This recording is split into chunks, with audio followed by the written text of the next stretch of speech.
Hello armies চলো আজ আমি তোমাদেরকে 2050 সালে আর্মিদের জীবনের একটা গল্প বলি। সালটা তখন 2050। আমি এখন বিবাহিত, একটা ছোট মেয়েও আছে 7 বছরের। স্বামী সন্তান নিয়ে আমার একটা ছোট্ট সুখী পরিবার। হঠাৎ কেন জানি না বাবা মায়ের কথা খুব মনে পড়ছে, তাই ঠিক করলাম একবার বাপের বাড়ি থেকে ঘুরে আসি। স্বামীকে জানালাম বাপের বাড়ি যাওয়ার কথা। ওনার এতটাই কাজের চাপ, তাই উনি বলল তুমিই ঘুরে আসো, আমি নয় তোমাকে নিয়ে আসবো আসার সময়। তাই জামা কাপড় গুছিয়ে ছোট মেয়েটাকে নিয়ে বাপের বাড়ি রওনা দিলাম। যেহেতু সময়টা ছিল বর্ষাকাল, তাই থেকেই বৃষ্টি হচ্ছিল। বৃষ্টি পড়ার কারণে বাপের বাড়ি পৌঁছাতে অনেকটাই রাত হয়ে গেল। ওখানে পৌঁছেই খাওয়া দাওয়া করেই শুয়ে পড়েছি, যেহেতু রাতটা অনেক গভীর হয়ে গেছে। ছোট মেয়েটাকে পাশে ঘুম পাড়িয়ে আমি একটু ঘুমানোর চেষ্টা করলাম। কিছুক্ষণের জন্য চোখটা লেগেই গেছিল। হঠাৎ একটা জোরে বজ্রপাতের আওয়াজেই ঘুমটা ভেঙে গেল। ঘড়ির দিকে সময়টা তাকিয়ে দেখলাম 3টে বেজে গেছে। আবার চোখটা বন্ধ করে ঘুমানোর চেষ্টা করলাম, কিন্তু ঘুমটা আর এলো না। তাই বাইরে ব্যালকানিতে গিয়ে একটু দাঁড়ালাম। হঠাৎ চোখ পড়লো ব্যালকানির কোণ ঘেঁষে 2-3টে বড় বড় বাক্স। কি মনে হলো গিয়ে একটু খুলেই দেখলাম ওর মধ্যে আমার পুরানো জামা কাপড়, পুরানো বই খাতা, সাজের জিনিস, মেকআপ, এইসব আর কি। মেয়েদের জীবনটা এমনই, জন্ম থেকে যেই বাড়িটাকে নিজের বলে আসলাম, আজ সেই বাড়িতেই আমার সব জিনিসপত্র একটা বাক্সের মধ্যে বন্দি। একটু ভালো করে দেখতেই বুঝলাম কয়েকটা ইঁদুরে খাওয়া ডায়েরি পড়ে আছে বাক্সের মধ্যে। কি মনে হলো ডায়েরিগুলো হাতে তুলে নিলাম। ব্যালকানির একটা চেয়ারে বসেই ডায়েরিটা খুলতেই বুকের মধ্যে একটা অসহ্যকর যন্ত্রণা শুরু হলো। হ্যাঁ, ডায়েরির প্রথম পাতায় সেই বিটিএস নামটা লেখা। হ্যাঁ, সেই বিটিএস যারা আর্মিদেরকে হাসতে শিখিয়েছে, সেই বিটিএস যারা নিজেদেরকে ভালোবাসতে শিখিয়েছে। হঠাৎ ঝিরিঝিরি বৃষ্টি আর তার সাথে ঠান্ডা হাওয়ার স্রোত পুরো শরীরে বয়ে গেল। মনের অজান্তেই চোখের কোণে অশ্রু চলে আসলো। কেন জানি না নিজেকে বড্ড অসহায় লাগছে, নিজেকে বড্ড একা লাগছে। যতই ডায়েরির পাতা উল্টাচ্ছি তত যেন স্মৃতিগুলো বারবার উঁকি মেরে যাচ্ছে। তার সাথে এটাও মনে পড়লো আমার একটা ইউটিউব চ্যানেল ছিল, যেটার নাম ছিল রিয়েলিটি এক্সপ্লেনার পূজা। খুব অল্প সময়েই আর্মিদের ভালোবাসার জন্য চ্যানেলটা অনেক দূরে গিয়েছিল। সেই ছোট্ট কিউট আর্মিদের কথা খুব মনে পড়ছিল।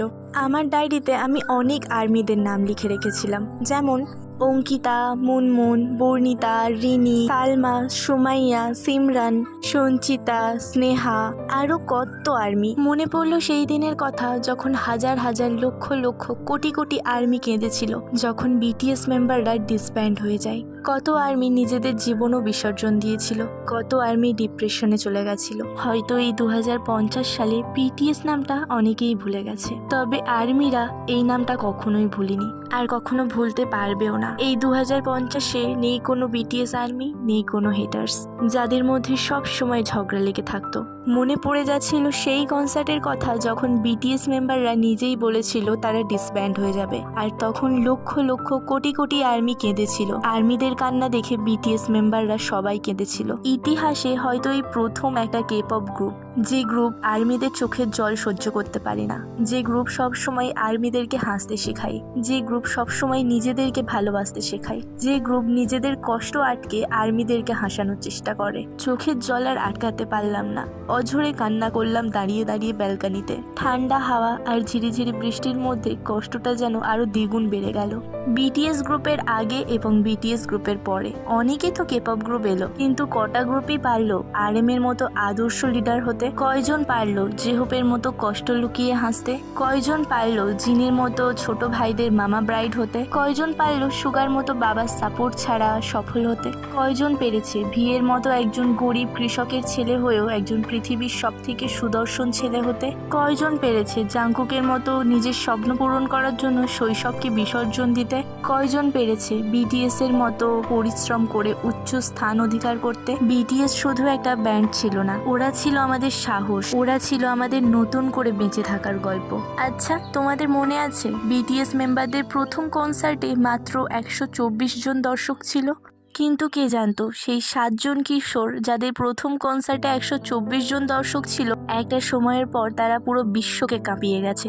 হ্যাঁ, আজ এগুলো ভাবা নিজেকে কষ্ট দেওয়া ছাড়া আর কিছুই না। আমরা আর্মিরা যেমন তাদের কথা ভেবে চোখের জল ফেলছি, তারাও হয়তো আমাদের জন্য চোখের জল ফেলছে। আর কোনো কিছু মনে করতে পারছি না, ভীষণ কষ্ট হচ্ছে। বুকের মধ্যে একটা অজানা যন্ত্রণা বারবার যেন ধাক্কা মারছে। চোখের জল মুছতে মুছতে ডায়েরিটা বন্ধ করে দিলাম আর চুপচাপ ঘরে গিয়ে শুয়ে পড়লাম।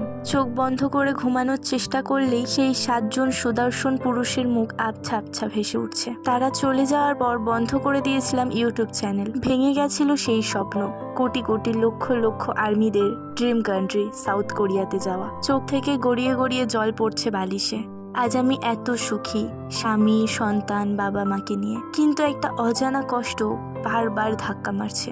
চোখে জল নিয়েই চোখটা বন্ধ করে ঘুমিয়ে পড়লাম। আচ্ছা, ভালোবাসা কি এমনই হয়? না, এটা ভালোবাসা ছিল না আর্মি, এটা ছিল তাদের প্রতি মায়া। আমরা কষ্ট পাবো না আর্মি, কারণ আমাদের 7 রাজা শিখিয়ে গেছে নিজেকে ভালোবাসতে। আর তোমরা কি ভুলে যাচ্ছ, তারা এটাও বলেছিল আমরা যখন কান্না করি তখন তাদের বুকে যন্ত্রণা করে। আমরা স্ট্রং আর্মি, তারা সারা জীবন থেকে যাবে আমাদের স্মৃতিতে, মৃত্যুর অন্তিম কাল পর্যন্ত।